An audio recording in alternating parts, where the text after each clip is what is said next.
Welcome to An Apple a Day, a podcast, a resource, a community.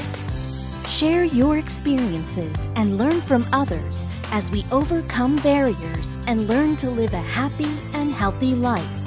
Not as disabled people, but as people with a disability. Welcome to the community. Here's your host, Jimmy Apple. Welcome to another episode of An Apple a Day. I'm your host, Jimmy Apple. How you feeling today, my friend? You feeling good? You feeling strong? You feeling better than you did yesterday? Excellent. You can't ask for better than that. Hey, did you miss me this past week? Well, I have to apologize.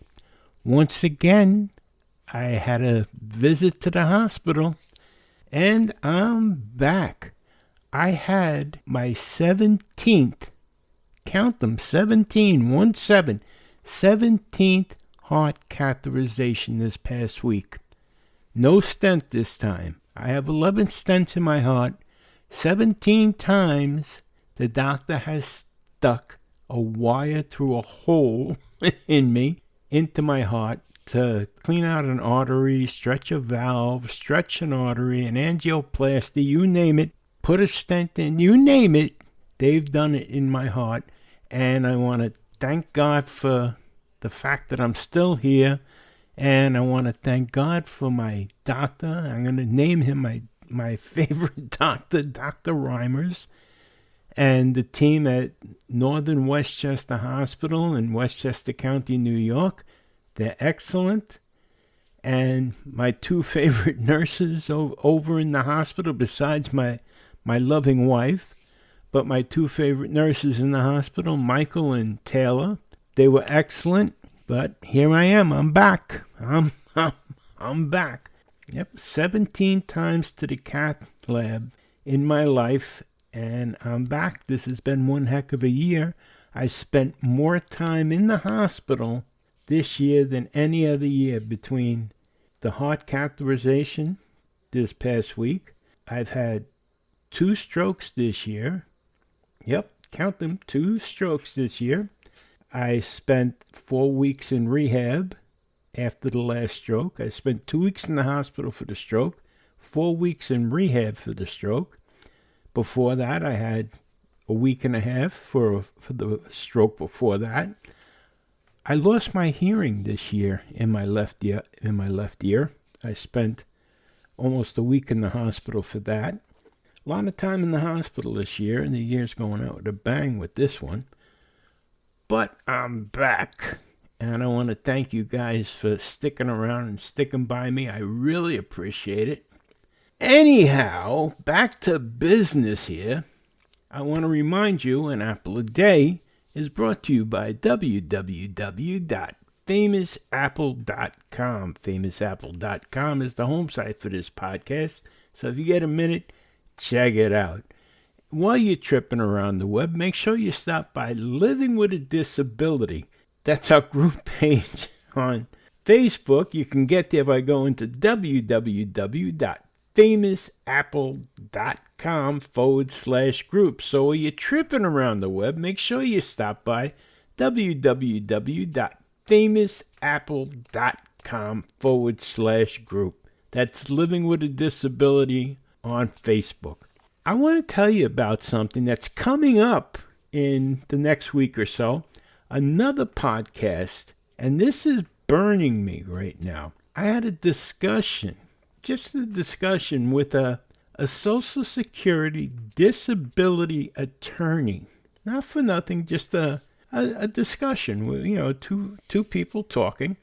And he had the nerve to tell me that Social Security disability attorneys handle claimants like us almost like a public service, like they're doing it out of the goodness of their heart.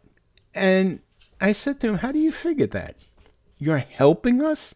If you were helping us, you wouldn't ask for a fee. And he said, well, we don't get paid enough. We don't make enough money. And he was the whole thing came up because he was telling me that they raised the cap on the amount of money they make by handling our cases at Social Security at the hearings. So now instead of making $6,200, now they make $7,200 on our cases. They raised the cap to $7,200. And he said, that's not enough money. And I said to him, now any one of you out there that used a Social Security attorney to get your benefits, you know you really didn't have personal service from your attorney. He handles not just you, but 10 other people at the same time. So you aren't getting personal service from this guy. It wasn't like you went to someone else for whatever other legal reason. You didn't sit down in his office and him take all your notes. You sat down with a paralegal or someone else, and you went to court. You probably didn't meet him until you went to the hearing. And this guy's claiming, oh, I'm only making $7,200 on this. When you count how many people are in the court for him that day when you go to your hearing, he's got 10 other people. So $7,200 from you, $7,200 from them. He's walking out of there that day making $72,000 or more.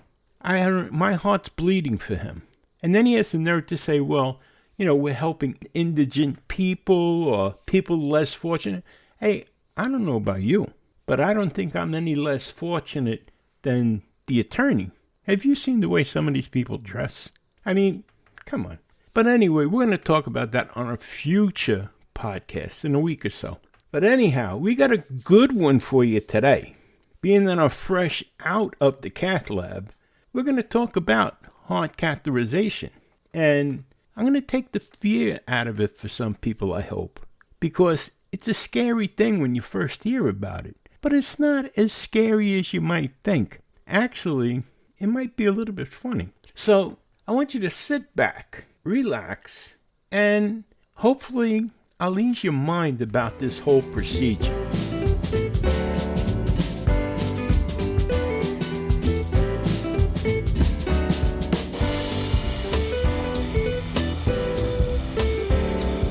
Two of the most sobering words I've ever heard in my life were heart attack. They were followed by 3 little words that were, you're having a.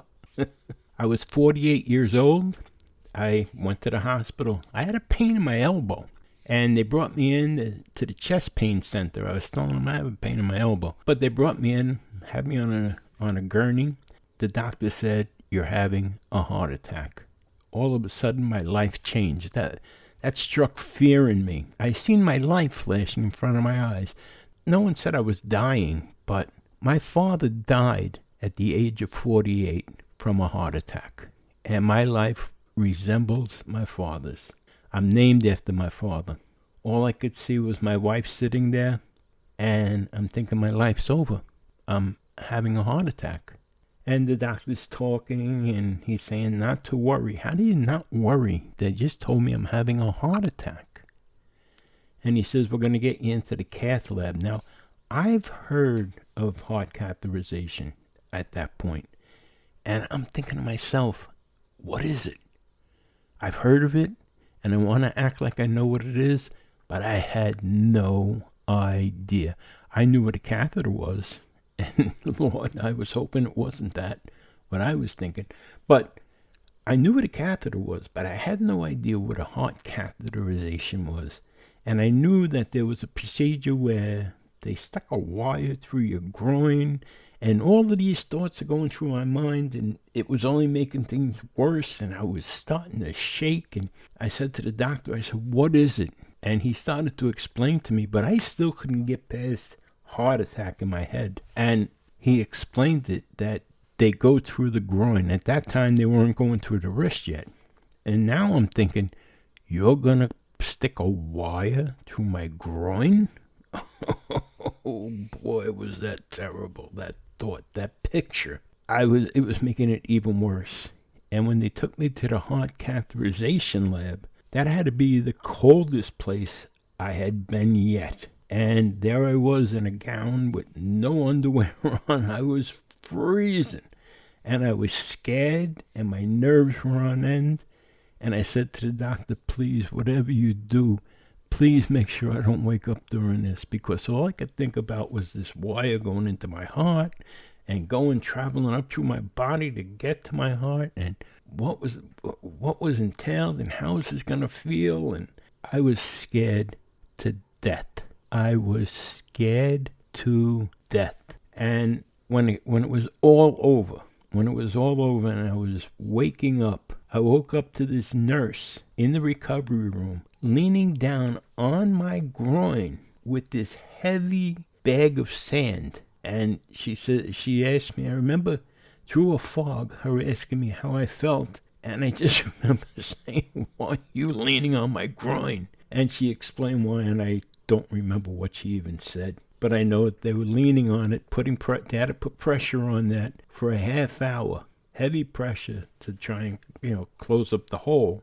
But anyway, they did that, and that was the scariest experience in my life. But I want to dispel that, because people still today tell me that when they're first going for it, they're scared to death, and rightfully so. But I want to see if I can dispel some of that horror that you go through.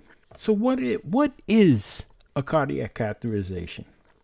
A cardiac catheterization is a procedure in which a very thin, flexible tube is guided through a blood vessel to the heart to diagnose and treat heart conditions such as clogged artery or irregular heartbeats. Cardiac catheterization gives the doctor important information about the heart muscle, heart valves, and blood vessels in the heart. During the catheterization, doctors can do different heart tests. They deliver treatments or remove a piece of tissue, like a biopsy, for examination. Some heart disease treatments, such as coronary angioplasty, where they put a balloon in there and open up the artery, or coronary stenting, I've had that done 11 times, are done using cardiac catheterizations. Usually, you'll be awake during the cardiac catheterization be given medications to help you relax, like a twilight. Recovery time for cardiac catheterization is quick, and there's low risk of complications.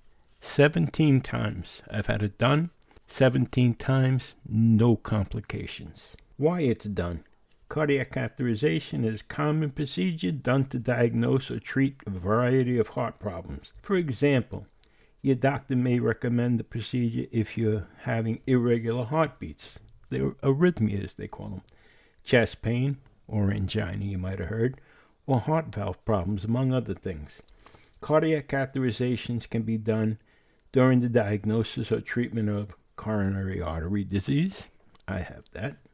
Congenital heart disease, heart failure, heart valve disease, or microvascular heart disease. I have that. During cardiac catheterization, a doctor can locate narrowing or blockages in the blood vessels, measure pressure and oxygen levels in different parts of the heart, see how well the heart pumps blood, take a sample of tissue from the heart, like I said, a biopsy, diagnose heart problems present from birth, diagnose heart valve disease, examine the blood vessels for blood clots. Very important.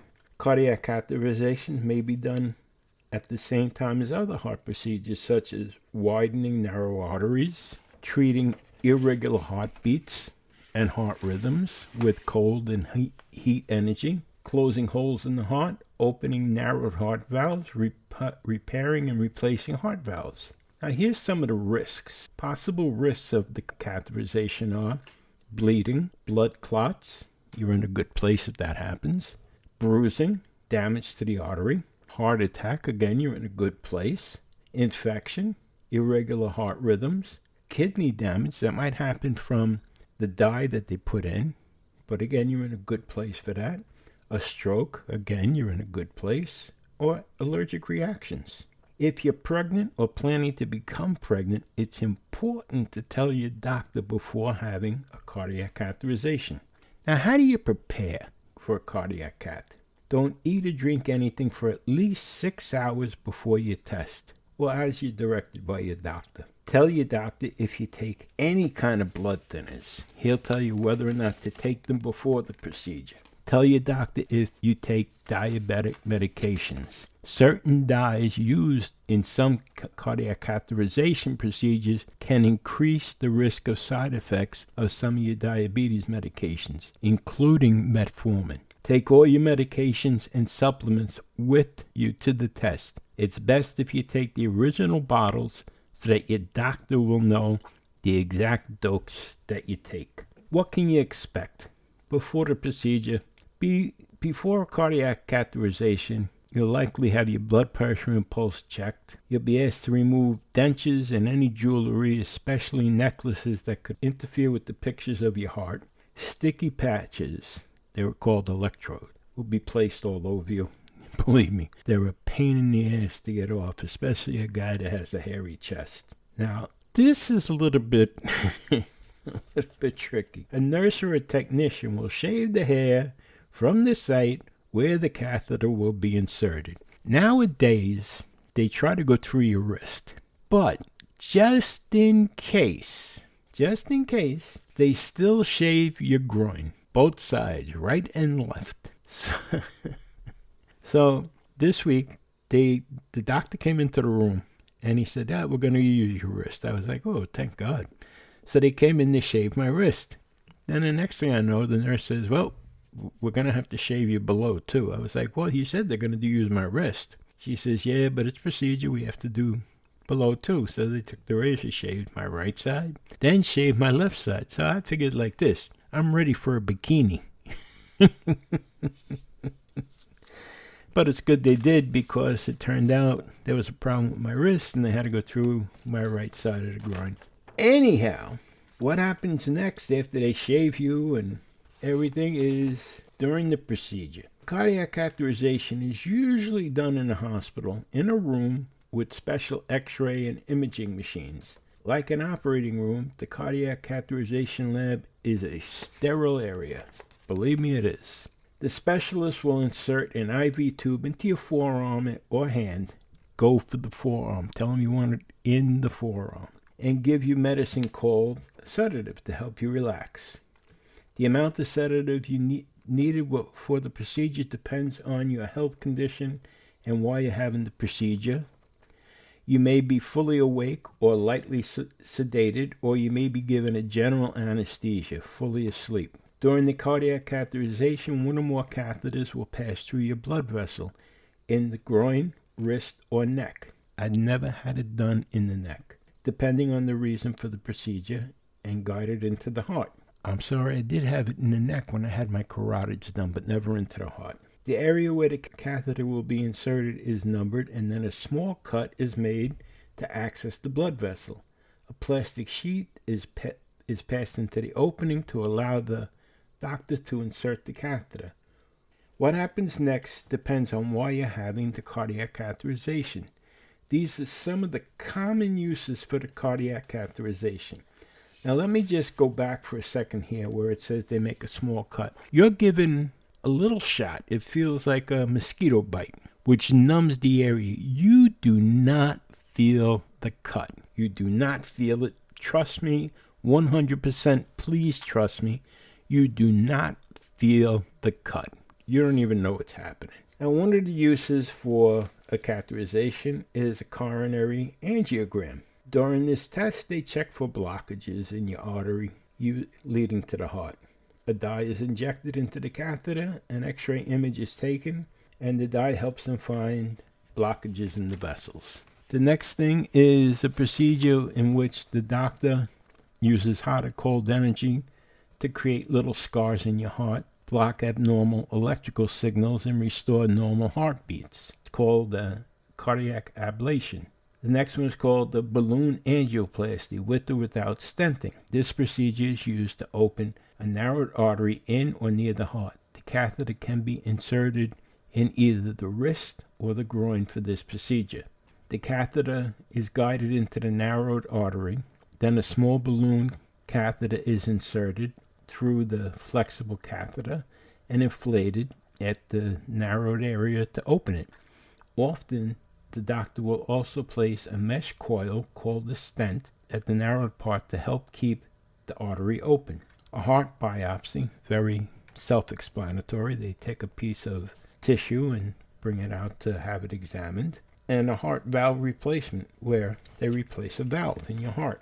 If you're awake during a cardiac catheterization procedure, you may be asked to take deep breaths, hold your breath, cough, place your arm above your head or in various positions throughout the procedure.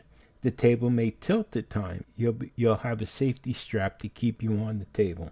Threading the catheter shouldn't be painful, and you shouldn't feel it moving in your body. Tell your doctor or nurse if you have any discomfort. After the procedure, you'll likely spend several hours in the recovery room after the procedure while the sedative wears off. After you leave the recovery room, you'll usually be moved to a regular hospital or outpatient room. After the catheter is removed, the technician or nurse will apply pressure to the insertion site, like I was telling you. 30 minutes. If the catheter is placed in the groin area, you may need to lie flat for several hours after the procedure to avoid serious bleeding and to allow the artery to heal. How long you need to stay in the hospital depends on your overall health and the reason for the catheterization. The area where the catheter is inserted may feel sore for a couple of days. Tell your doctor if you have any bleeding or new increased swelling or pain in the area near the site. Cardiac catheterization was done to diagnose a heart condition. Your doctor should explain the results to you. If the doctor finds blockage during the cardiac catheterization, he or she may treat the blockage with or without a stent placement right away so that you won't need to have another catheterization procedure. Your doctor should discuss whether this is a possibility before the procedure begins. This just scratches the surface of what a heart catheterization can do for you. I know it sounds ominous, heart catheterization, sticking a tube into you, going up into your heart. The title of it is more disturbing than the procedure is. I don't want to sound like I'm trivializing it, but a heart catheterization is no big thing. When it comes to procedures, when it comes to other things that are done to you, that are done for you in the hospital, the heart catheterization procedure is a walk in the park. What it can save you from, what it can do for you is monumental. When I look at what's gone on with me in the last few years, 11 times the heart catheterization has saved my life. 4 times the heart catheterization has found blockages in the LAD for me. The LAD has a nickname. It's called the Widowmaker. 4 times it's found blockages in the Widowmaker for me. Had they not found the blockages in the Widowmaker, I would have been gone. You wouldn't hear my voice right now. But thanks to the heart catheterization, they found it. They broke up the blockages, and they stented them 4 times. The value you get from a heart catheterization is monumental. A heart catheterization, like I said, is a walk in the park. It's a piece of cake. The name is more scary than the procedure itself. If they told you today, look, you have to go for a heart cath tomorrow, you know what I tell you to do? I tell you to pack some comfortable clothes, bring your Kindle or your iPad, bring the TV guide, and prepare to watch some TV and be comfortable. Because the procedure is not, it's a big nothing. Like I said, it sounds scary. Thought of it is scary. But the procedure itself is a big nothing. You're going to come out of it and you're going to say, what was I worried about? Trust me on that. Stay healthy. Stay healthy. That's the big thing. Be careful what you eat. Watch your sodium intake. Watch your carbohydrate intakes. Watch your cholesterol. And just stay healthy, my friends. All right, let's move on.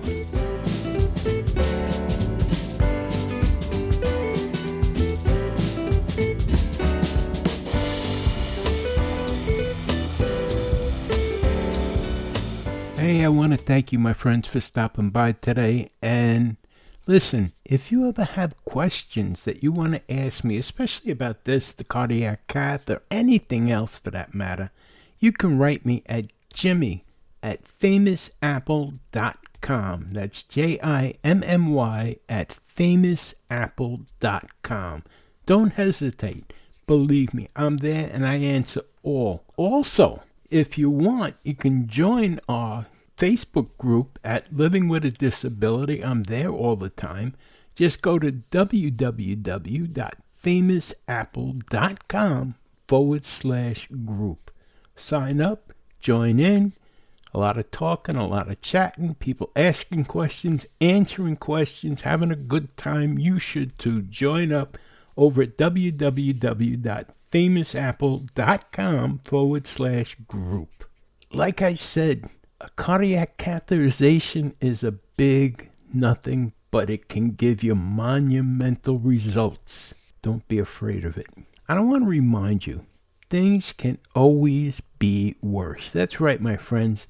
Things can always be worse. Right now, there's somebody somewhere wishing that they were in your position. So things can always be worse. Hey, you've been listening to An Apple a Day.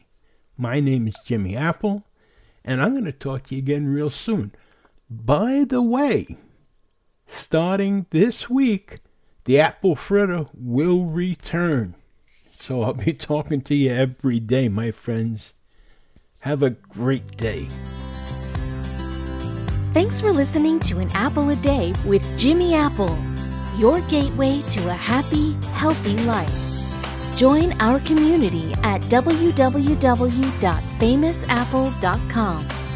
See you next time.